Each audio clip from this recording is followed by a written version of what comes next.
It's Easter Sunday. How are we doing, everybody? Hope you've had a lovely day, whatever you are doing. I've been doing gardening today.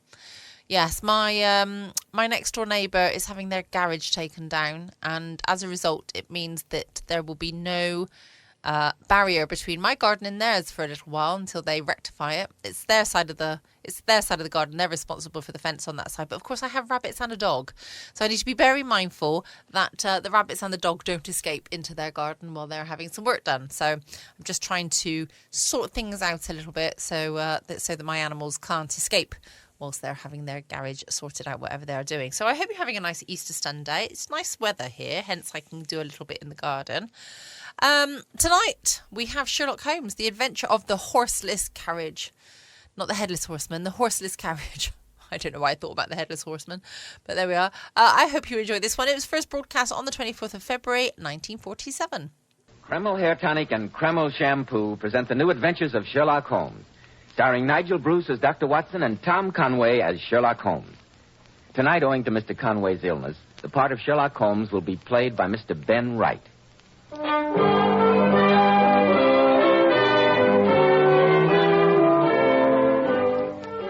And now for our weekly visit with Sherlock Holmes' famous colleague, your friend and mine, Dr. Watson. Good evening, Dr. Watson. Good evening, Mr. Bell. I'm glad to see you. Make yourself at home. Thank you, Dr. Watson. You know, I've been waiting eagerly all week to hear about the singular affair of the ancient Egyptian curse. And a most singular affair it was, to be sure. It had its beginnings in the august halls of the British Museum. I've been looking over my old records to refresh my memory, and even after all these years, it sends what in Scotland they call a cow grue down my spine. I can hardly wait, Dr. Watson. Recently, in a poll conducted throughout the country, women picked the 10 best groomed men in America. These men were all men at the top: statesmen, governors, motion picture stars, producers, and millionaires. And men, I'm sure you'll be interested in hearing how a recent survey showed that Kreml Hair Tonic is preferred among America's top-flight executives and most successful men. But then why shouldn't it be? Kreml contains a special combination of hair grooming ingredients which is found in no other hair tonic. This is why Kreml gives a man's hair such a natural, well-groomed look, such a handsome, clean-cut appearance. Kreml also keeps the hair neatly in place longer, with a healthy-looking luster. Yet it never leaves your hair looking or feeling greasy.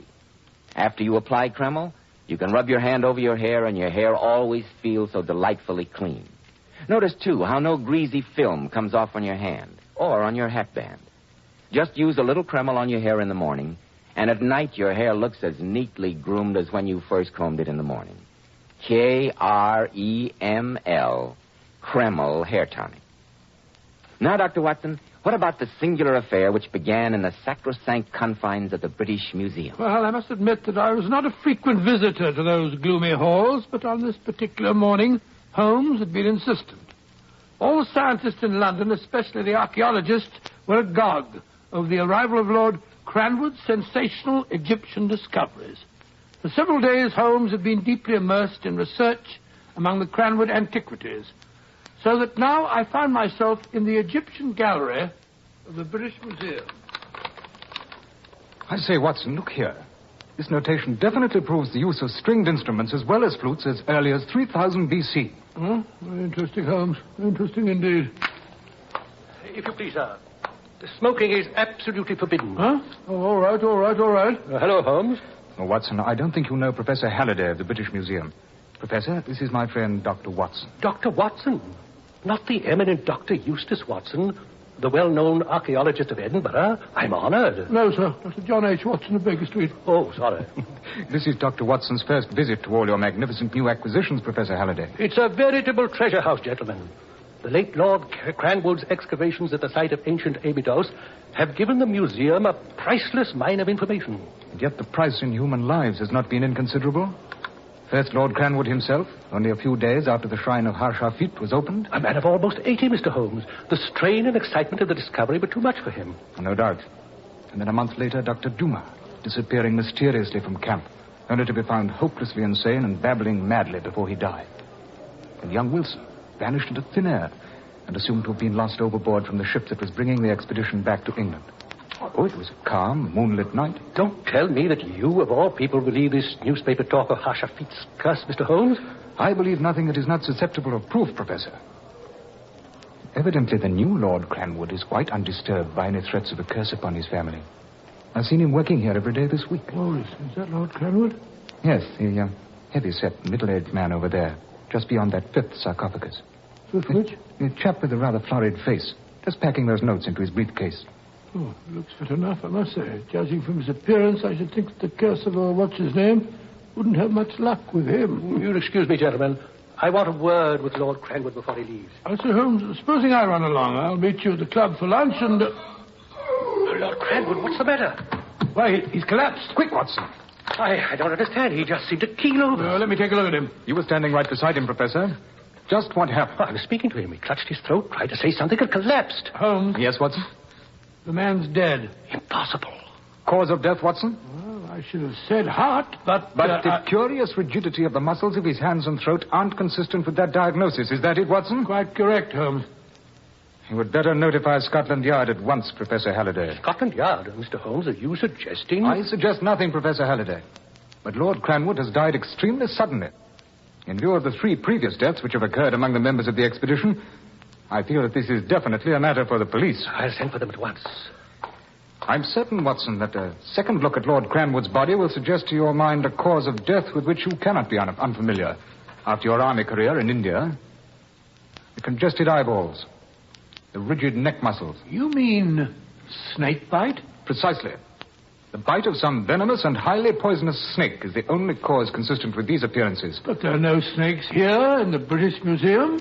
That, Watson, is why I sent for Scotland Yard.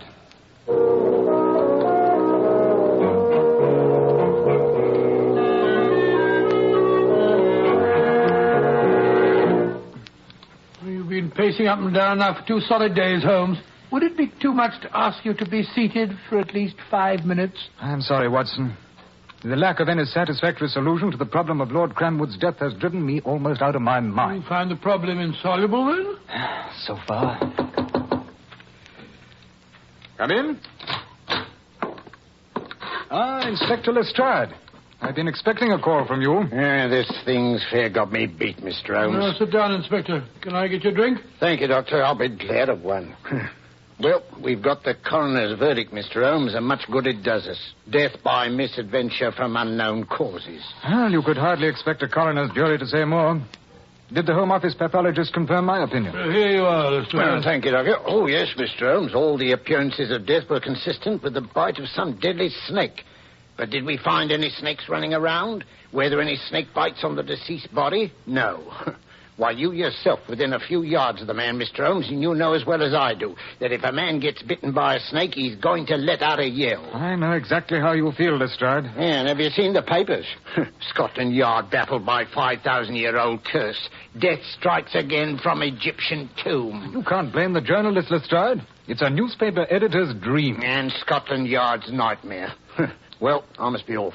The commissioner wants to see me this afternoon. You can be thankful this isn't one of your cases, Mr. Holmes. I think this one would be too much even for you. Phew. I've never seen Lestrade quite so worked up before. And I can't say that I blame him, Watson. Well, come along. Since the late Lord Cranwood's funeral is to take place at 2:00, we might well stroll over to Hanover Square. Perhaps a brisk walk may serve to blow the cobwebs from our brains.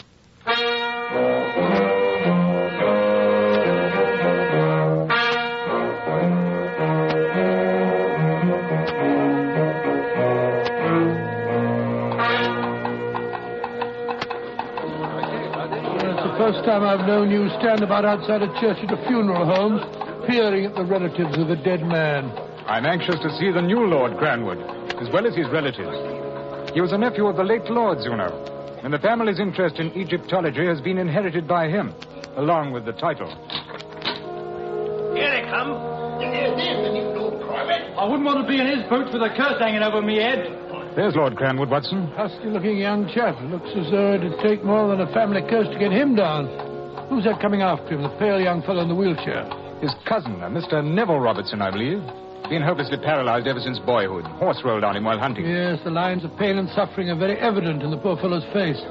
That must be Robertson's older brother, Mr. Oliver Robertson. That rather heavy-set young man just coming out. I assume that's his wife with him, the girl with the black veil. Well, it's rather rough on them. All these curious people staring. Come along, Holmes. Let's be off. Very well, Watson. I've seen all that I beg your pardon, sir, but aren't you Mr. Sherlock Holmes? Yes? Oh, my name's Oliver Robertson. Fortunate coincidence, my seeing you here. I'd intended sending you a message this evening. A message? Yes, I wanted you to... Well, this is hardly the place to discuss such matters. Look, I'm staying at my cousin, Lord Cranwood's house. I wonder if you'd be good enough to come there this evening. Would 9 o'clock be satisfactory? Excellent, Mr. Holmes. Good day, sir. Good day, Mr. Robertson.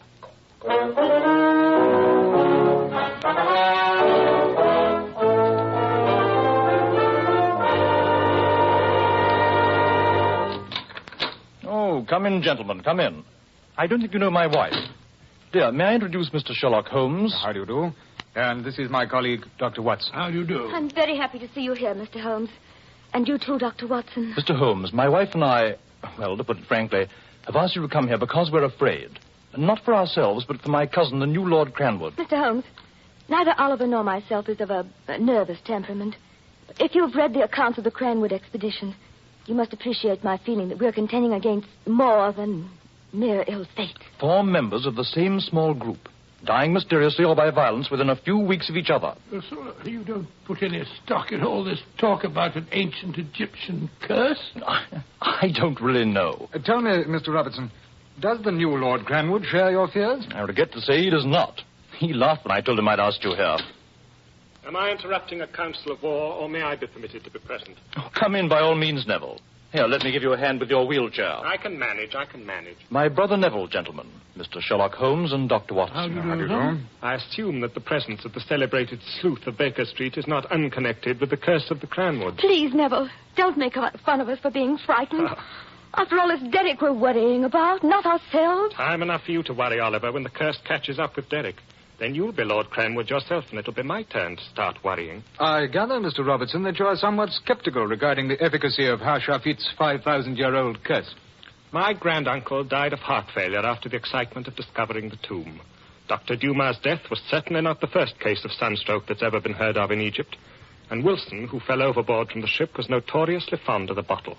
Does that answer your question? Ingenious, Mr. Robertson, but it leaves out of account your uncle's death in the British Museum the other day. I could offer you a dozen theories to account for that, but I doubt if they'd be sensational enough to please you. Mr. Holmes, regardless of what my cousin may say, and I know he'll agree with my brother, I wish to engage you to prevent any repetition of the tragedies which have already struck this family. Do say you will, Mr. Holmes. I will do my best, Mr. Robertson, to keep Lord Cranwood safe from harm, but without his cooperation, I greatly fear that Stimson said he wanted to see me, Oliver. Oh, I beg your pardon. I didn't know you had guests. I very much want to see you, Derek. This is Mr. Sherlock Holmes and Dr. Watson. My cousin, Lord Cranwood, gentlemen. How do you do? I'm sorry, gentlemen. I have no sympathy with my brother's fears, nor do I see any necessity for dragging detectives into this matter. I trust you'll excuse me. Good night. Well, you see, Mr. Holmes, it's just as I told you. But I do hope you'll do your best anyway, Mr. Holmes. I promise you I shall. Your task won't be made any easier, Mr. Holmes, by my cousin's stubborn determination to continue working at the museum. He's arranged with Professor Halliday to work there at night in the future, beginning tomorrow. He wishes to avoid the stares of the curious. It's interesting. Great Scott, my watch must have stopped.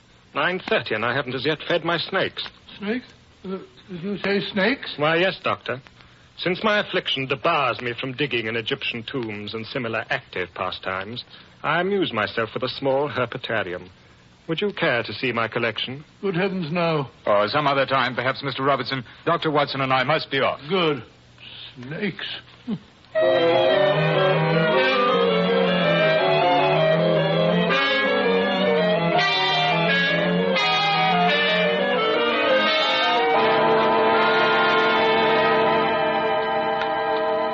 I must say, Holmes, that I find that sinister cripple Neville and his nasty collection of poisonous reptiles highly suspicious. Well, there's no doubt that Neville's personality has been warped by his affliction. And the availability of snake venom is, of course, significant. And look at his motive, Holmes. Look at his motive. The Cranwood title and the Cranwood fortune. But there's one thing you've forgotten, Watson.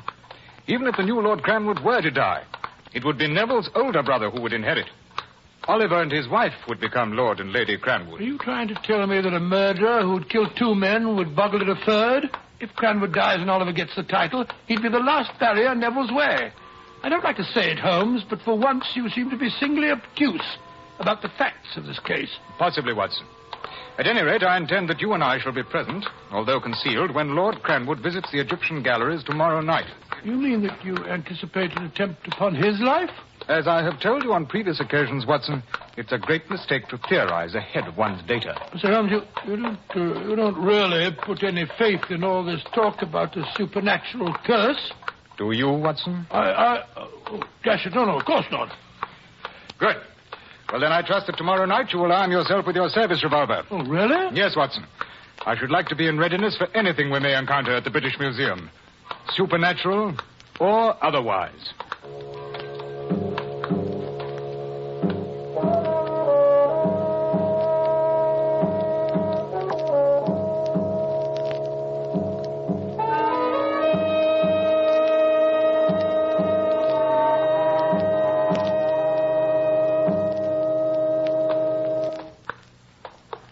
Empty place at night, isn't it? Of humanity? Yes. What do you mean? Merely that the relics of the past are all about us. Oh, yes, of course, sir. On this way, through the northern vestibule. I say, Holmes, what's that thing? Looks like a coffin. That's what it is. Oh, good, good. Here we are.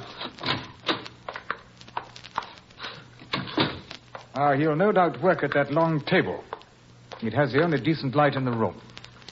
Now, you take that side of the table, Watson. I'll take this. And make certain there's no one and nothing concealed.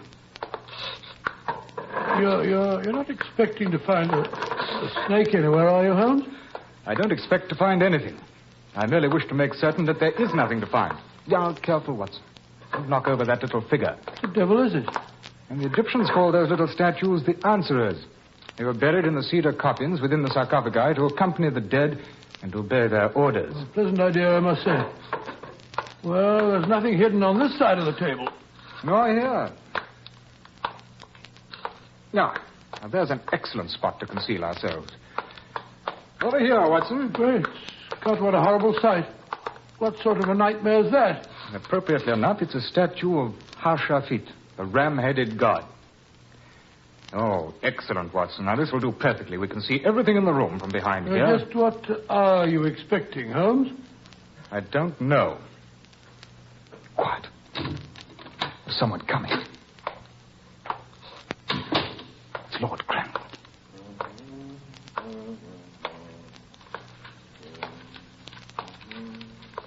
Yes, he's taking his papers out of his briefcase. Oh, now that he's turned the lamp up, I can see a bit better. Oh, he's all right so far. He's settling down to work. What? Something's wrong. Quick! He must have fainted. Here's the antitoxin. Give him the injection. Hurry! It's too late, Holmes. He's dead.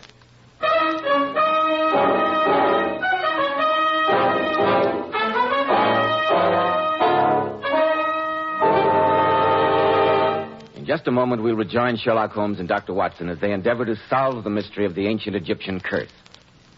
Men, if you want to be a success in life, remember that well-groomed hair adds a great deal to a man's appearance. And one of the first requisites of handsome, healthy-looking hair is a hygienic scalp.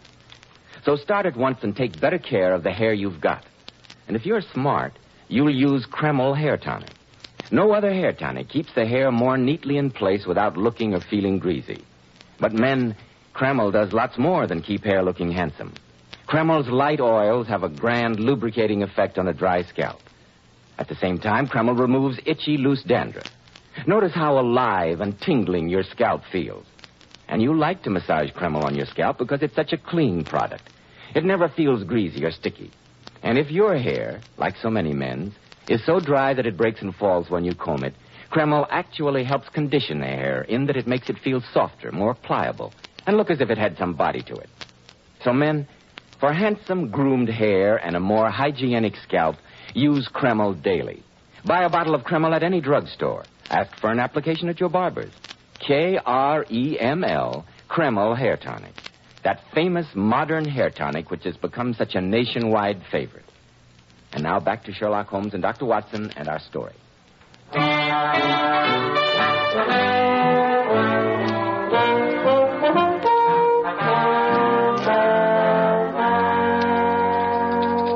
I say, Holmes, if you won't have any lunch, do at least take a cup of tea. No, thank you, Watson. I'm not hungry. You've been saying that ever since that poor fellow Derrick was killed the night before last. You simply must eat, Holmes. My appetite will return when I have a solution for this case, Watson, and not before. Well, I've hesitated to say it, Holmes, but if that man had died by any natural means in front of our very eyes, I'm perfectly certain that you would have solved the riddle. Well, if your hypothesis is correct, Watson, this case is not a matter of the mortal's minds. And that I refuse to admit. Well, we saw him come in. We saw him open his briefcase. He turned up the lamp, sat down. Thank you, Watson. Thank me for what?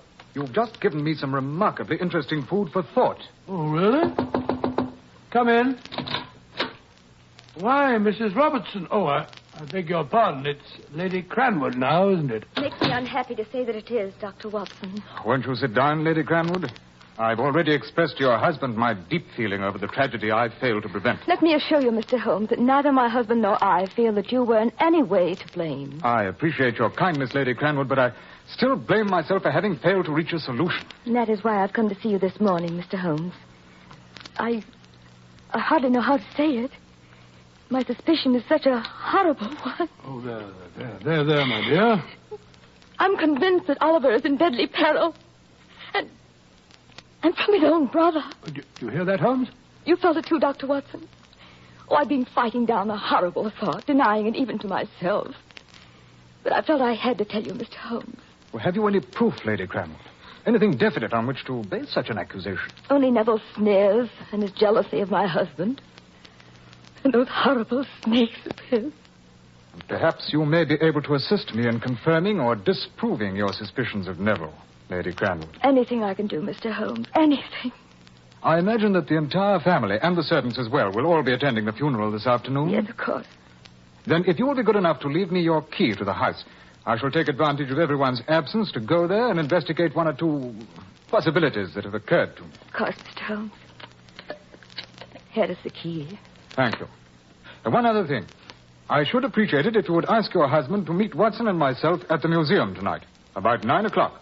At the museum? Yes. I feel that a reenactment of the late Lord Cranwood's death may bring us to a solution. If you think it's necessary, Mr. Holmes. I think it is vitally necessary. Very well. I will ask my husband to meet you at the museum at 9. I must go now. Goodbye. Goodbye, Dr. Watson. Goodbye. Poor woman, no wonder she's overwrought. Come, Watson. Your hat and stick. We have work to do. Cranwood's house, you mean? Well, I shall go there this afternoon. But meanwhile, I want you to take a note to Lestrade at Scotland Yard and personally see to it that he gets it. And then? Meet me at 9 o'clock tonight at the British Museum.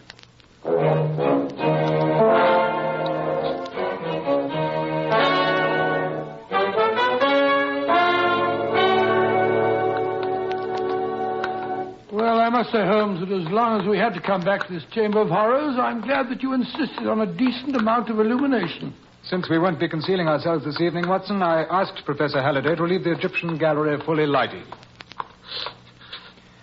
Now, you sit here, Watson. Well, as long as none of the professors are about, Holmes, I don't suppose the museum will be shaken to its foundations if I smoke the pipe.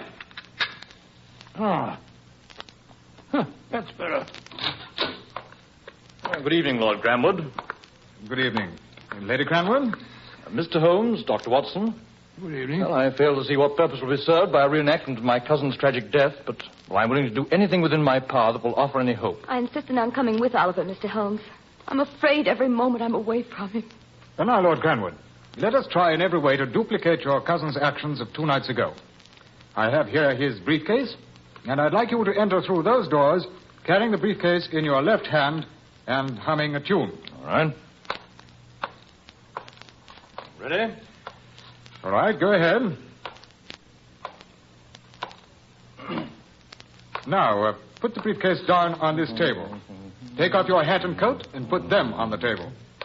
Any particular place you want them? Oh, just place them on the table as your cousin did. Now, open the briefcase. Oh, I thought What were you about to say? Nothing.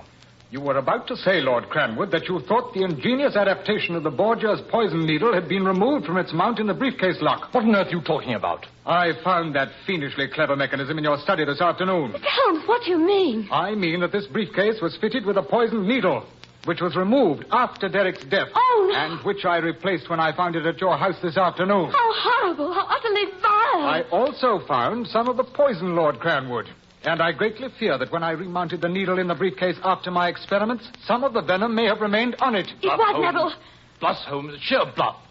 You wouldn't dare. If you think I'm bluffing, Lord Cranwood, why is your face going so pale? You're clutching your arm with your other hand. Why? Fiend, it was poison. Oh, darling. My arm's swelling. It's going numb. There's no feeling left in my hand. No, Oliver.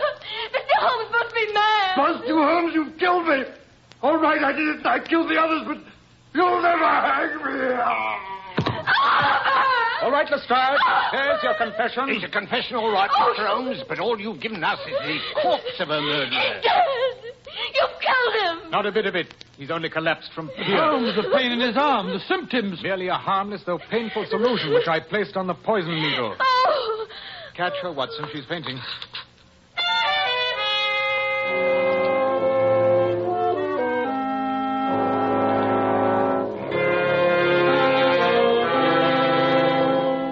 That Oliver's a fiend, Holmes, an absolute fiend. Oh, unquestionably. But you must admit that his hiring us was an ingenious attempt at a novel method of removing all possible suspicion from himself.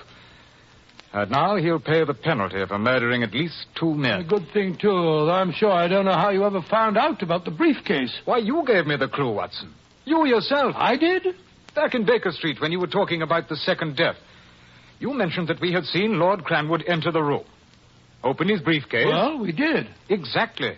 But until you mentioned it, the significant fact had escaped me that the only object common to both deaths and handled by both men was the briefcase. Good gracious me. Well, that solves the mystery of the ancient Egyptian curse. Does it, Watson? Have you forgotten the 3 who died previously under such strange circumstances after they had opened Harshafit's temple? You don't mean that you really believe in that stupid curse? Those 3 deaths have still not been explained, and I doubt that they ever will be. There are powers, Watson, higher powers, of which we poor humans still know nothing.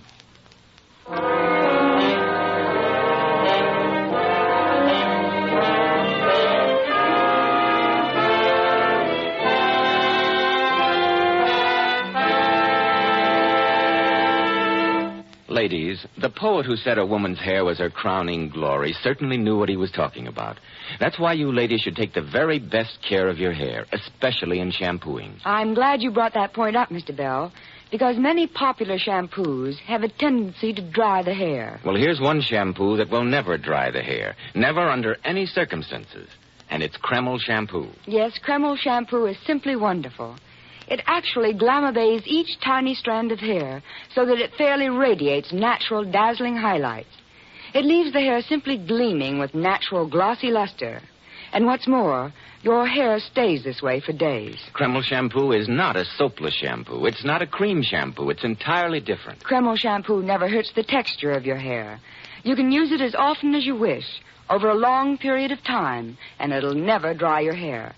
In fact, it has a beneficial built-in oil base, which actually helps keep the hair from becoming dry or brittle. Remember, ladies, that Beautiful Powers models wash their hair with Kreml shampoo. They claim no other shampoo leaves their hair more shining bright, yet never dries the hair. Why not try it? Kreml, Kreml shampoo. Now, Dr. Watson, what about next week? Well, next week I think I'll tell you a story about the strange and ferocious behavior of Professor Presby's dog. And the even stranger behavior of the professor himself. I call it The Adventure of the Creeping Man.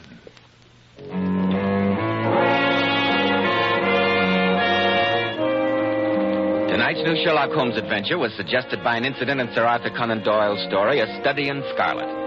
Nigel Bruce appeared by permission of California Pictures. Tonight, the part of Sherlock Holmes was played by Mr. Ben Wright. The Sherlock Holmes series is produced by Tom McKnight, with original music composed and conducted by Alex Steinert. This is Joseph Bell speaking for Kreml Hair Tonic and Kreml Shampoo. and inviting you to be with us next week at this same time when Dr. Watson will tell us about the adventure of the creeping man.